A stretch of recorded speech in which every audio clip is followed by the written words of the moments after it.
इकडे मुंबई विमानतळावरती स्पाइस जेटच्या प्रवासांचा खोळंबा झालेला आहे। स्पाइस जेटच्या मुंबई दुबई फ्लाईटचे प्रवासी अगदी 24 तासांपासून अधिक वेळ मुंबई विमानतळावरतीच थांबलेत।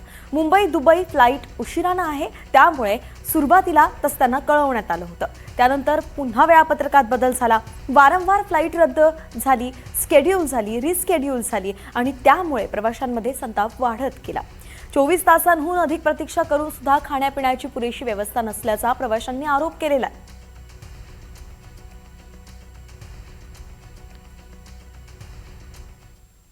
तर इकडे दिल्लीहून पुण्याला येणाऱ्या स्पाइस जेटच्या विमानात प्रवाशांचा श्वास कोंडला।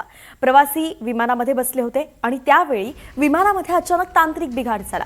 विमानातलं तापमान अचानक वाढलं आणि विमानातल्या प्रवाशांना त्यामुळे श्वास घेण्यासाठी त्रास होऊ लागला। आता तापमान वाढल्यामुळे सर्व प्रवासी घामानं ओले चिंब झाले, मात्र त्याही परिस्थितीत विमान धावपट्टीवरती घेण्यात आलं आणि प्रवाशांनी आरडाओरड करून विमान उड्डाणाला विरोध दाखवला। मात्र वैमानिक आणि कर्मचाऱ्यांनी अरेरावी करत प्रवाशांना धमकावून गप्प करण्याचा प्रयत्न केला। आता या प्रकाराला कंटाळून प्रवाशांनी विमानतळावरच ठिय्या आंदोलन केलं।